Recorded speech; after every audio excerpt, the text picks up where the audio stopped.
Hello, everyone, and welcome to Real World English with Emma and Jake. I'm Emma, and I'm so happy to be here with all of you today on this beautiful January day. And I'm Jake. It's wonderful to connect with our listeners again. Emma, I have to say, I'm really excited about today's show. Me too, Jake.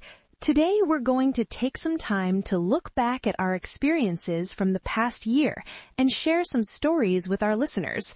We'll talk about our memorable moments, seasonal activities, and even our plans for this brand new year ahead. That's right. And for our listeners who are learning English, we'll be speaking slowly and clearly so you can follow along easily. We believe that real conversations are the best way to improve your English skills. Absolutely. And here's something exciting. During today's episode, we'll be role-playing some scenarios from our year to make the language come alive. So are you ready to dive in, Jake? I'm more than ready. But first, Emma, how has your day been so far? I know we haven't had a chance to catch up before starting the recording. Oh, it's been lovely. I woke up early, had a cup of coffee on my porch while watching the sunrise. The sky was painted with beautiful shades of pink and orange. Then I took my dog, Luna, for a long walk in the park. How about you? That sounds wonderful. My morning was a bit more hectic. I overslept because I forgot to set my alarm. Then I had to rush to make breakfast, spilled orange juice on my shirt, and had to change. But I'm here now, and that's what matters. Oh no! Those mornings can be so stressful. But you're right. You made it, and we're together now for another episode. I'm really looking forward to reflecting on the past year with you and our listeners. Speaking of which, let's start with January of last year. It was incredibly cold, wasn't it? I remember that massive snowstorm that hit our area. Yes, that snowstorm was incredible. We had almost 2 feet of snow in just one day. I remember being completely snowed in at my house for 3 days.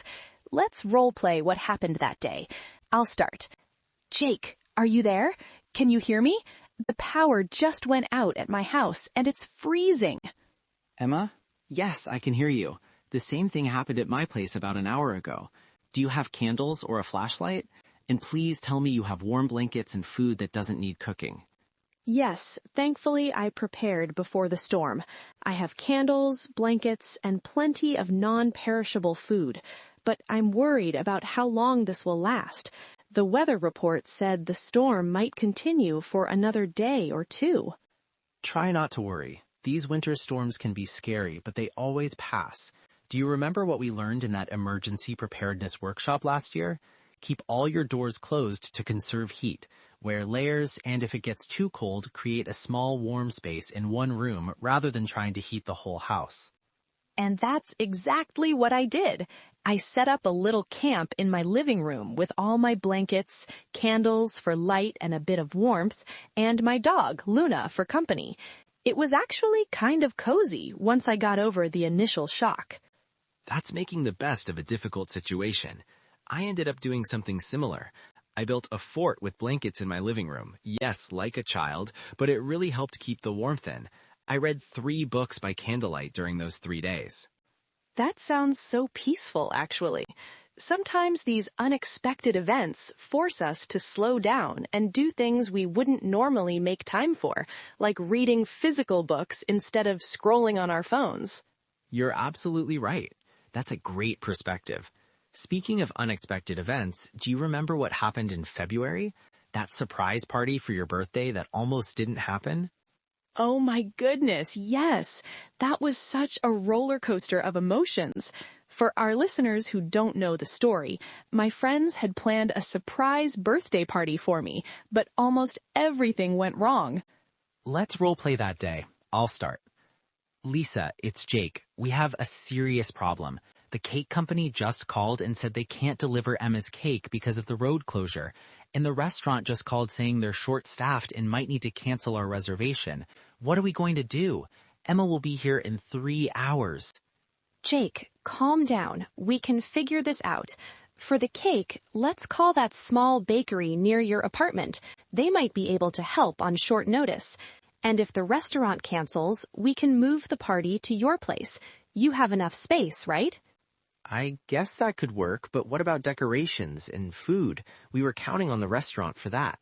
And Emma's sister is flying in as the big surprise. Her flight lands in 2 hours. Here's what we'll do. I'll pick up Emma's sister from the airport.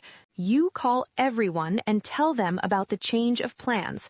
Ask each person to bring something, drinks, snacks, or a dish. I'll stop at the party store for decorations on my way back from the airport. That's actually a really good plan. Okay, I'll start making calls right away. Do you think we can really pull this off? Absolutely. It might not be exactly what we planned, but it will be filled with love, and that's what matters most. And somehow, against all odds, they pulled it off. When you walked into my apartment and saw everyone there, including your sister, who you hadn't seen in over a year, the look on your face was priceless. It truly was one of the best surprises of my life. I had no idea that so many things went wrong behind the scenes. The party seemed perfect to me. The homemade potluck-style food was delicious. Your apartment looked beautiful with all those hastily hung decorations. And seeing my sister, well, that made everything perfect. That's often how it goes, isn't it? The things that don't go according to plan end up creating the most meaningful memories. Absolutely. And speaking of meaningful experiences, spring brought some big changes for you, didn't it, Jake? Yes. In April, I finally took that leap I'd been talking about for years. I started my own photography business. It was terrifying and exhilarating all at once. I remember how nervous you were about leaving your stable job. Let's role-play that conversation we had at the coffee shop when you were trying to make that decision. I'll start. Jake, I can see how torn you are about this decision. What's the main thing holding you back from pursuing photography full-time? I just keep thinking about the stability I'm giving up, Emma. My corporate job isn't exciting, but it pays well and has great benefits. What if I fail at photography? What if 6 months from now I can't pay my rent? Those are completely valid concerns. Taking risks is scary. But let me ask you this. When you talk about your current job, you look down at the table and your voice gets flat. When you talk about photography, you light up. Your eyes sparkle. Doesn't that tell you something important? Yes, it does. Photography makes me feel alive in a way my current job never has. But feeling alive doesn't pay the bills, you know? True, but you've been building your photography business on the side for 2 years now. You have regular clients, you've saved enough money to cover 6 months of expenses if things go slowly at first, and you have a specific business plan. This isn't just a dream anymore. You've laid the groundwork. You're right. I have been preparing for this, and if it doesn't work out, I have marketable skills. I can always find another job in marketing if I absolutely need to. And look at you now. Your photography business has been thriving for over 8 months. You've had so many wonderful clients and projects. It really has exceeded my expectations. There have been challenges, of course, but every day I wake up excited about the work I get to do. That feeling is worth all the uncertainty and stress of the transition. And your summer was packed with outdoor photo shoots. You captured those beautiful wedding photos at Lakeside Park and that family reunion with 4 generations present. Yes, summer was incredibly busy in the best possible way. What about you, Emma? Your summer was quite eventful as well, wasn't it? It certainly was. After years of dreaming about it, I finally took that cross-country road trip. 6 states in 3 weeks. It was exhausting, but absolutely incredible. I loved following your journey on social media. The sunset photos from the Grand Canyon were breathtaking. What was your favorite part of the trip? You know, everyone expects me to say the Grand Canyon or Yellowstone because those places are truly magnificent. But honestly, my favorite memories are the unexpected moments, like when my car broke down in that tiny town in Wyoming. Really? That sounds stressful. Why was that a highlight? Let me roleplay what happened. Imagine me. Oh, no, not now. Bzzz. What is happening? I'm in the middle of nowhere. Looks like you're having some car trouble, miss. Need any help? Oh, thank goodness. Yes, my car just died completely. I don't know what's wrong with it. I'm not from around here. Name's Bill. I own the garage just up the road. Why don't I call my son to bring the tow truck and we can get your car fixed up? Might take a day or two to get the parts, though. A day or two? Oh, dear. Is there a hotel nearby where I could stay? Hotel? Not in Pinewood, population 357. But my wife and I run a little bed and breakfast. Nothing fancy, but it's clean, and Mary makes the best pancakes in 3 counties. That sounds wonderful, actually. Thank you so much for your help, Bill. And that's how you ended up spending 2 unplanned days in Pinewood, Wyoming. Yes, and they were wonderful days. Bill and Mary were the kindest hosts. They introduced me to all their friends, took me fishing, showed me hidden scenic spots tourists never find, and even invited me to a local barn dance. Mary really did make incredible pancakes, and she gave me her secret recipe. That's what travel is really about, isn't it? Not just seeing famous landmarks, but connecting with people and places you would never experience otherwise. Exactly. Those 2 days in Pinewood taught me more about small-town American life than any guidebook could have. And I still exchange emails with Mary. She sends me recipes, and I send her photos from my travels. That's wonderful. Speaking of connecting with people, fall brought some important reunions for both of us, didn't it? Yes, my college roommates and I had our 10-year reunion weekend in October. We rented a cabin in the mountains to see the fall foliage. It was so special to reconnect with them after all these years. How was it seeing everyone after so long? Sometimes those reunions can be a bit awkward or people have changed so much. There were definitely some awkward moments at first. We've all changed. Different careers, some married with children, others still single, different political views. But by the second day, it felt like old times. The foundation of our friendship was still there. I had a similar experience when my extended family gathered for Thanksgiving. My cousins and I are all so different now, but when we got together, we fell back into our childhood dynamics, in good ways and sometimes challenging ways too. Family gatherings can be complex like that.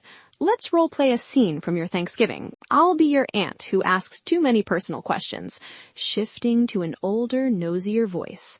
Jake, honey, you're looking thin. Aren't you eating enough? And when are you going to settle down with a nice partner? Your cousin Michael already has 3 children. Thanks for your concern, Aunt Martha. I'm eating just fine. In fact, I'm healthier than I've ever been. As for settling down, I'm focusing on my photography business right now. It's going really well. But surely you can date while running a business. What about that nice person you brought to Christmas 2 years ago? What happened there? We decided we were better as friends, and I am dating Aunt Martha, but I'll introduce someone to the family when there's something serious to share. How about you tell me about your garden club? Mom said you won an award for your roses. Nice deflection. That's an important skill at family gatherings. It certainly is. I've refined that technique over many years of nosy questions. But despite those moments, it was really good to connect with family. My grandmother shared stories about her childhood that I'd never heard before.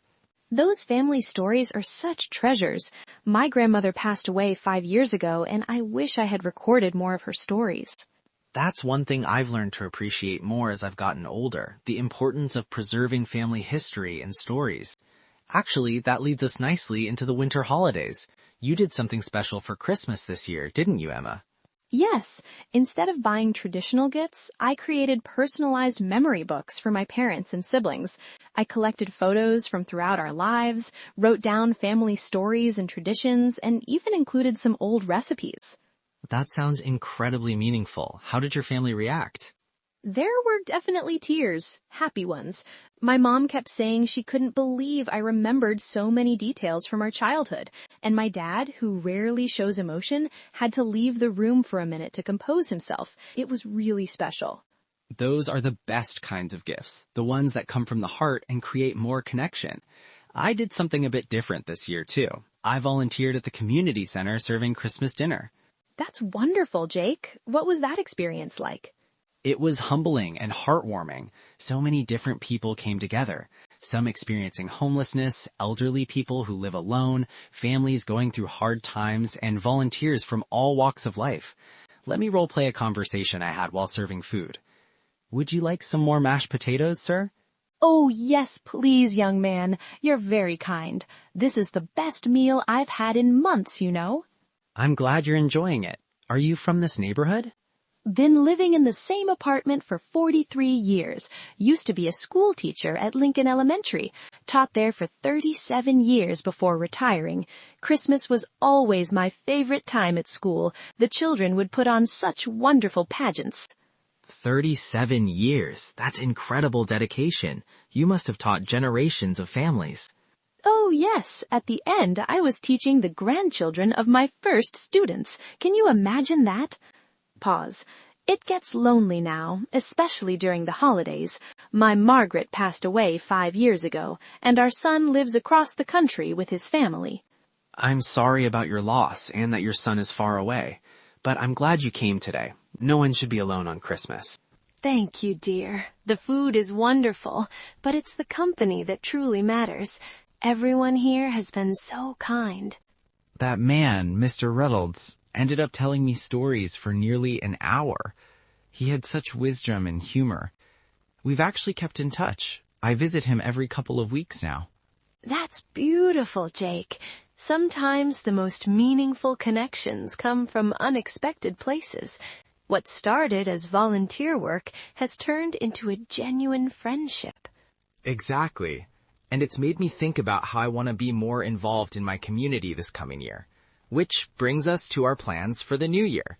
Do you have any resolutions or goals, Emma? I do. After my road trip experience, especially those unexpected days in Pinewood, I want to be more open to spontaneity. I tend to overplan everything, and some of my best memories from last year came from unplanned moments. That's a wonderful intention. Being open to the unexpected can lead to such rich experiences. What about you? What are your hopes for the coming year? Well, professionally, I want to expand my photography business to include teaching workshops. I've discovered I really enjoy helping others develop their creative skills. On a personal level, after my experience volunteering at Christmas, I want to find more ways to be of service to others. Both of those sound like meaningful goals that build on what you learned about yourself last year. I'd love to help with your workshops if you need an assistant. I would absolutely love that. We make a great team, as our listeners know well. We certainly do. Speaking of our listeners, we should probably start wrapping up our reflection on the past year. But before we go, is there any final thought you'd like to share about what last year taught you, Jake? I think the biggest lesson for me was about courage. Having the courage to make big changes, like starting my business, but also the smaller, everyday courage of being vulnerable with others and open to new experiences. What about you? For me, it was learning to appreciate the beauty in imperfection, from my surprise party that didn't go as planned to my car breaking down in Wyoming. Some of the best moments came from things going wrong. It's changed how I approach challenges. That's a powerful perspective shift. Well, dear listeners, we hope you've enjoyed this journey through our past year. Perhaps our stories have reminded you of your own experiences or inspired you to reflect on your year in a new way. We'd love to hear about your memorable moments from last year. You can share them on our website or social media channels. As always, we hope this conversation has helped you practice your English listening skills in a natural, relaxed way. Thank you so much for joining us today. Remember, language learning is a journey, and every conversation brings you one step closer to fluency. Until next time, this is Emma And Jake. wishing you happy learning and wonderful new experiences in the year ahead. Goodbye for now, friends.